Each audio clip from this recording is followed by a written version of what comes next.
प्रामाणिक समाधान। गुरुवर नमोस्तु।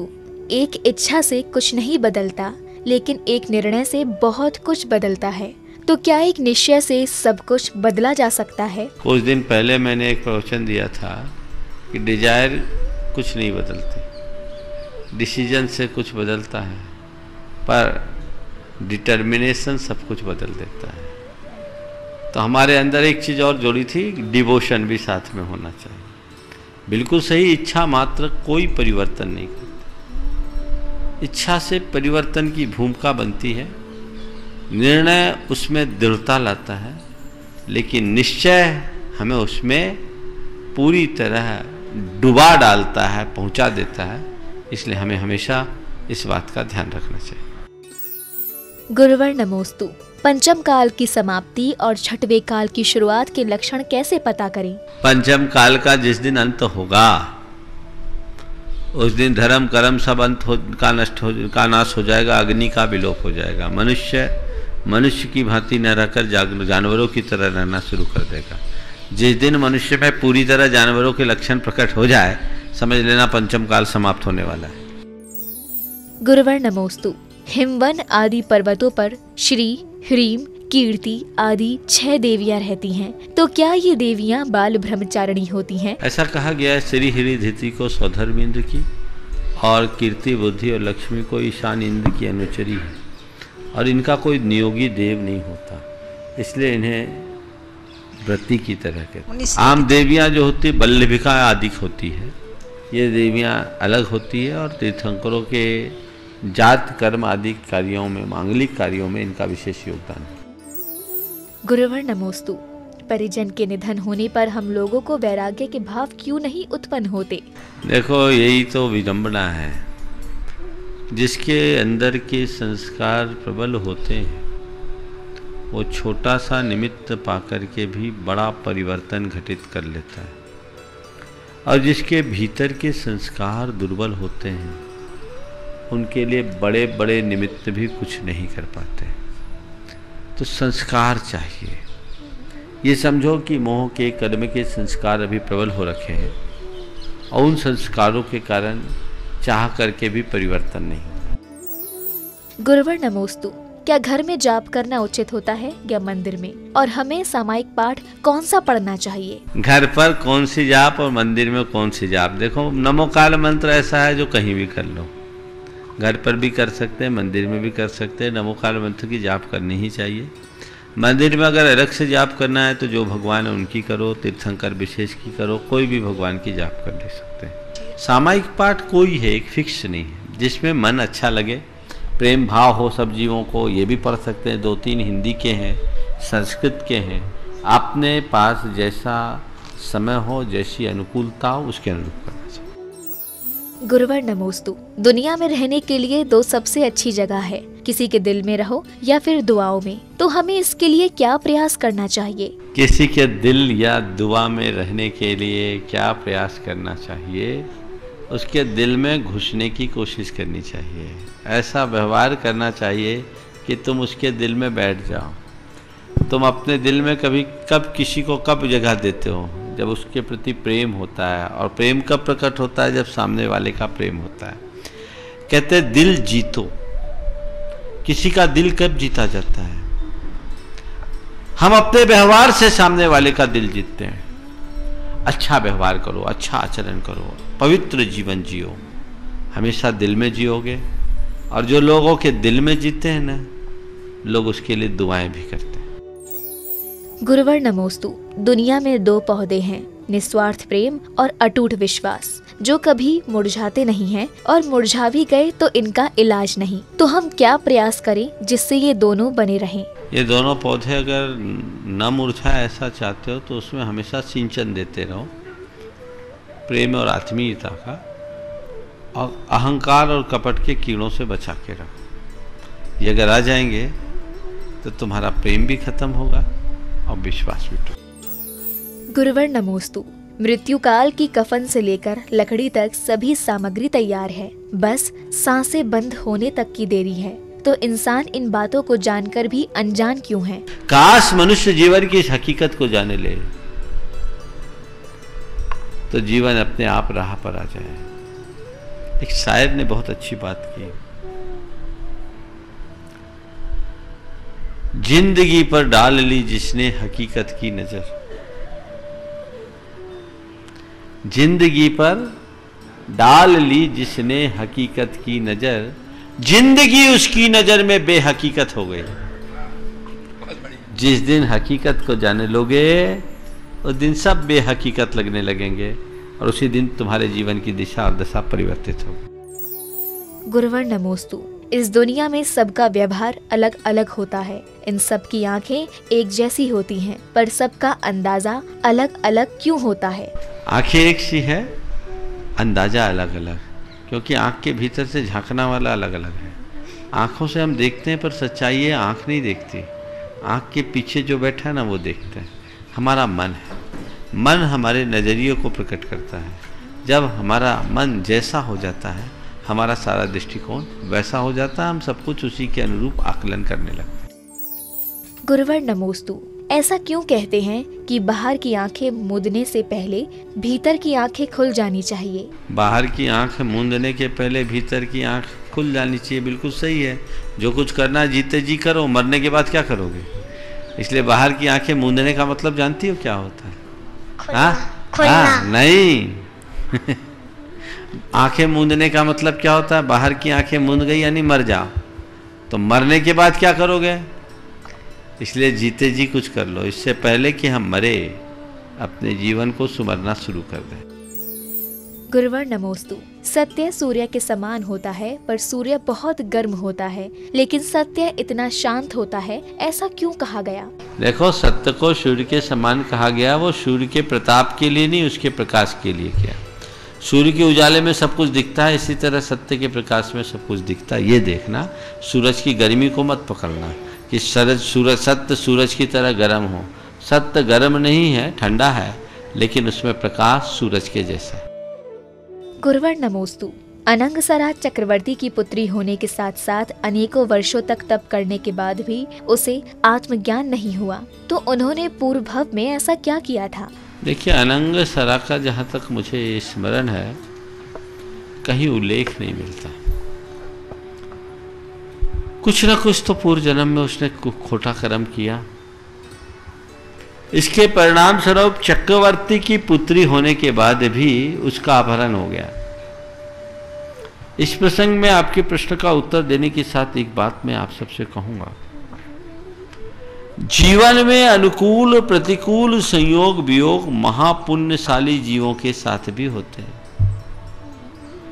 चक्रवर्ती जैसा जीव, 6 खंड पर जिसका एक छत्राधिपत साम्राज्य, 14 रत्न और 9 निधियों का जो स्वामी है, उसकी पुत्री का बाल्य अवस्था में अपहरण हो जाए और चक्रवर्ती के खुफिया विभाग मुंह ताकता रह जाए, उसको कुछ पता न लगे। 1-2 दिन के लिए नहीं, 3000 वर्ष तक। आप कल्पना कर सकते हैं क्या बीतती होगी चक्रवर्ती को? तो मैं आप सबसे इस संदर्भ में ये कहूंगा कि जब चक्रवर्ती जैसे सम्राट ऐसे कुसंयोगों से नहीं बचे तो हम तुम किस खेत की मूली हैं। इसलिए जीवन में जब भी कभी कोई उल्टा पुल्टा संयोग आए, विचलित मत होना, स्थिरता रखना। और दूसरी बात, 3000 वर्ष तक वो वन में रही, पर उसने विधिवत तप ग्रहण किया ऐसा उल्लेख नहीं मिलता। जीवन के आखिरी क्षणों में उसे एक अजगर निगल रहा था। अजगर के निगलते वक्त जब आधा उसे निगल गया था, तभी उसके पिता की दृष्टि उस पर पड़ी। कहते हैं पिता ने उसे बचाने के लिए अजगर को मारना चाहा, लेकिन धन्य है वो अनंगसरा जिसने अपने पिता को उस क्षण कहा कि पिताजी ये कुकृत्य मत करिए, अब मैं बचने वाली नहीं हूं क्योंकि मेरे शरीर पर विष चढ़ गया है, और कदाचित आप मुझे बचा भी लो तो मैं अब आपके साथ जाऊंगी नहीं, क्योंकि मैंने इस वन से बाहर न जाने का संकल्प ले लिया है। आप ऐसा पाप न करो। मरते मरते उसने एक विषधर को प्राण दान दिया, उस विषधर को जो उसे निगल रहा था। इसी पुण्य के फलस्वरूप स्वर्ग में देवी हुई और आगे चलकर विशल्या हुई, जिसके प्रताप से लक्ष्मण की शक्ति दूर हुई।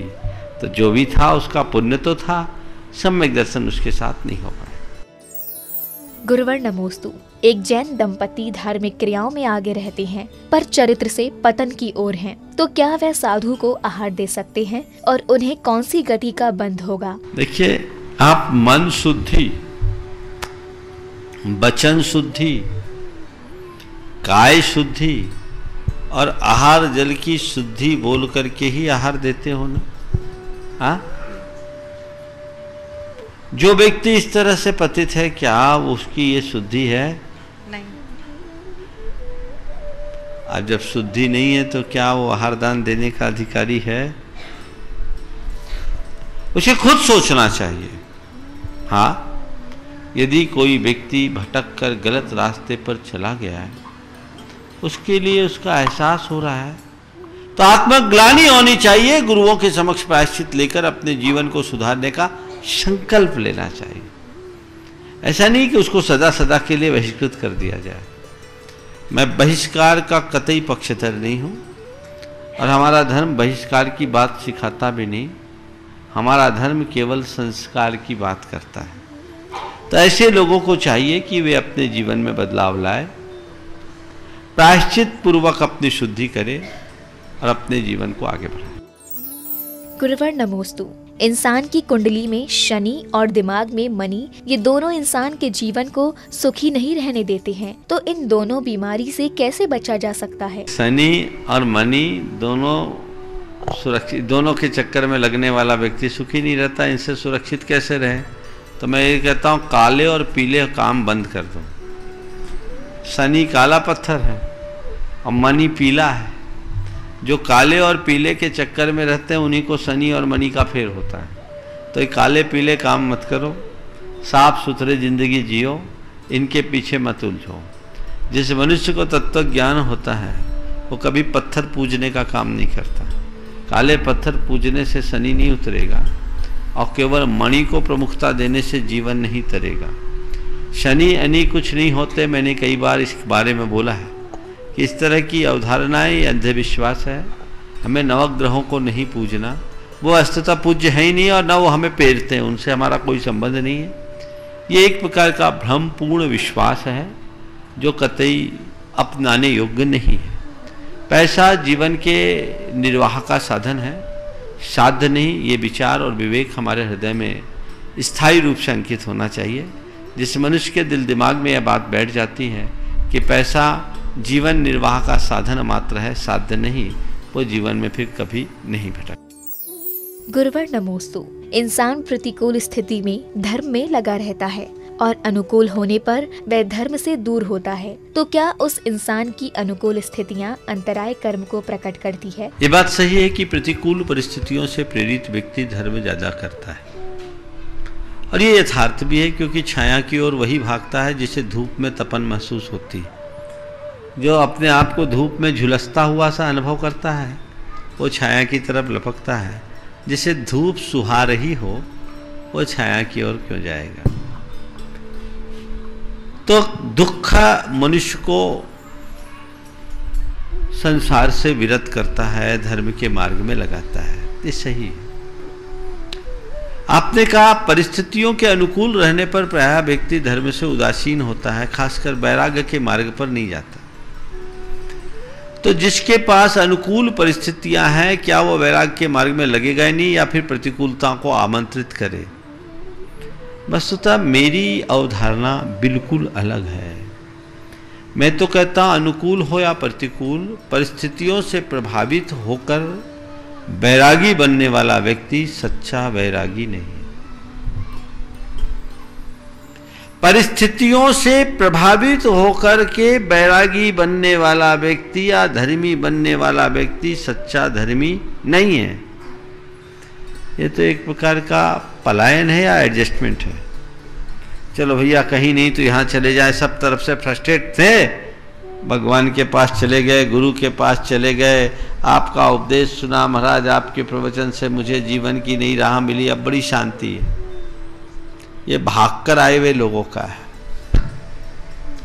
मैं आपसे कहता हूं परिस्थितियों से प्रेरित होकर आप मार्ग मत बदलो, वैराग्य से प्रेरित होकर के मार्ग पकड़ो। अगर आपके अंदर वैराग्य होगा ना तो प्रतिकूलता में तो दुख दिखेगा ही, अनुकूलता भी आपको दुख रूप ही दिखेगी। ये अनुकूलता में भी दुख है, अभाव, अल्पता, ये तो मेरे दुख के कारण है ही, पर उनसे ज्यादा जो मेरे पास उपलब्धियां हैं और प्रभाव है वो बड़े दुख के कारण है, क्योंकि ये सब आकुलता के अभिवर्धक हैं। हमारे तीर्थंकर भगवंतों ने जो मोक्ष मार्ग का आलंबन लिया वो किसी परिस्थिति से प्रेरित होकर के नहीं, वैराग्य से प्रेरित होकर के लिए। उन्होंने कहा भाग कर साधु मत बनो, जाग कर साधु बनो। परिस्थितियों से भागो मत, परिस्थितियों के प्रति जागो। भागोगे तो जिंदगी भर भागते रहोगे, जाग जाओगे तो सब कुछ ठीक हो जाएगा, कुछ भी दिक्कत नहीं होगी। मैं ब्रह्मचारी था, मध्य प्रदेश में खुरई की बात है, वाचना चल रही थी, वहां बंदरों का जबरदस्त आतंक था। मैं अपनी धोती सुखा रहा था, इसी बीच एक बंदर आया, बड़ा सा कद्दावर बंदर। मैं धोती उठाने को गया, वो मेरे ऊपर हमला बोलने को हुआ। मैं रिवर्स आने लगा, तभी तक माली आ गया। माली आया, बोला भाई त्यागी जी भागिए मत, त्यागी जी भागो मत। मैं रुक गया। जैसे मैं रुका, देखा वो माली की शक्ल देखा, बंदर दुम दबाकर कहां भागा पता नहीं। वो दृश्य अभी मेरी आंखों के सामने झूल रहा है। और एक सूत्र मुझे मिला उस माली के शब्दों से, त्यागी जी भागो मत। मैंने जीवन का सिद्धांत बना लिया, परिस्थितियों से भागो मत, जागो। जब भी परिस्थितियों के बंदर तुम्हें घुड़की दे तो उनसे डर कर भागोगे तो वो परिस्थितियां हावी होगी। जग करके सामना करो, देखते हैं तो ये जीवन आगे बढ़ेगा। इसलिए हम ये ना सोचे कि मेरे सुख दुख में परिवर्तित हो जाए। सुख में भी दुख देखो, उसमें राग मत करो। वस्तुतः राग में आनंद नहीं है, त्याग में आनंद है।